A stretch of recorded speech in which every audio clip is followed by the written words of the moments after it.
Good morning from Wart Family Farm.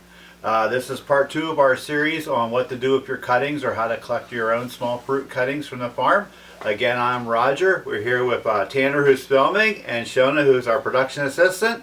And we're going to talk to you again about what you want to do to collect your own cuttings and what to do with the ones that I have sent you. So today I'm using a couple examples. So here was, I just took these cuttings off. This was a currant growing here in a pot, and here was some cuttings like I would have sent you from the plant out in the field, because we're not out in the field right now to show you. On cuttings like that, I'm taking a lot of the tips. Basically the new growth is this lighter colored growth, and the tips tend to root a little better for me. The older pieces like this do not root very well at all. So I usually only take them off with that light colored growth. Here's some elderberry that I just collected from out on a really nice bush we have out back. On elderberries, we talk a lot about the nodes, which are where the roots really come out on the elderberries.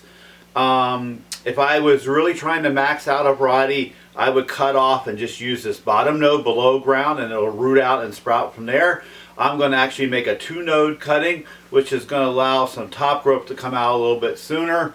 I'll just show you this cut right now. So this is for a 2-node cutting, and then 1, 2.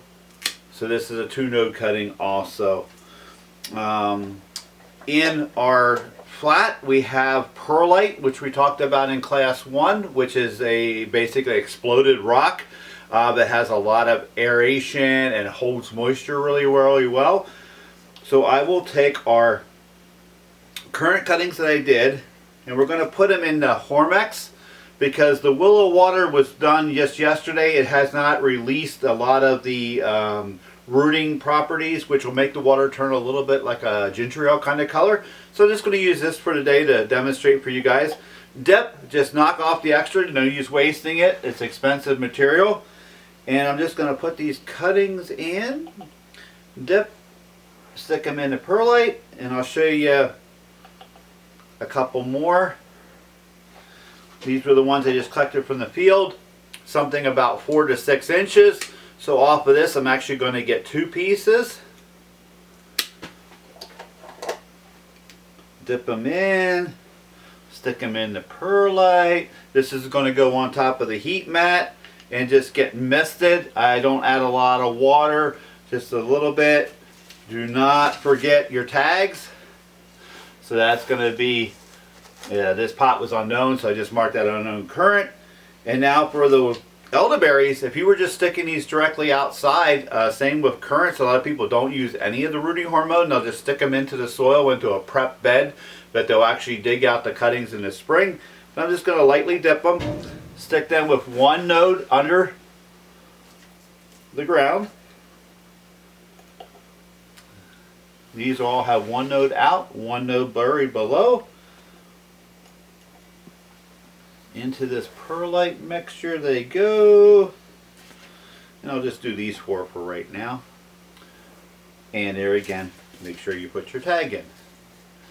So now we want to talk about, these have been on the heat system, and let's say they've now rooted for you. What do you do?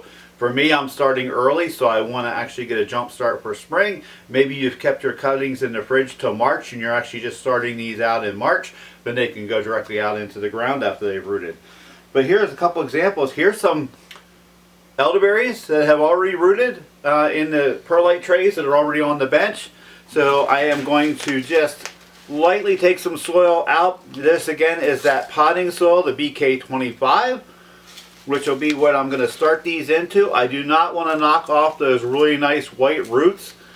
They've put a lot of effort into growing those, so I don't want to hurt those. Make sure you're always tagging, so because you always think you're going to remember, but when you come back you don't. This is a nice Ménage Smear New cutting. And I'm just going to put my finger in, make a little bit of hole, stick that in there, make sure those roots are nice and put in the ground. And I just figured I'd do a couple examples of what have rooted here.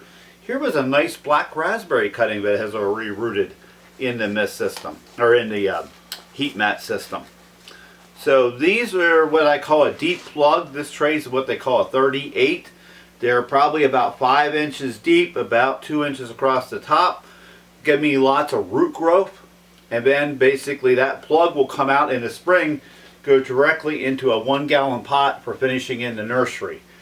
If I was going to do a field production, I would just take that plug out and plant it in the field in my rows, protect it from the bunnies and the deer and things like that. But that's how we started a lot of our own. So hopefully this has helped you with your production.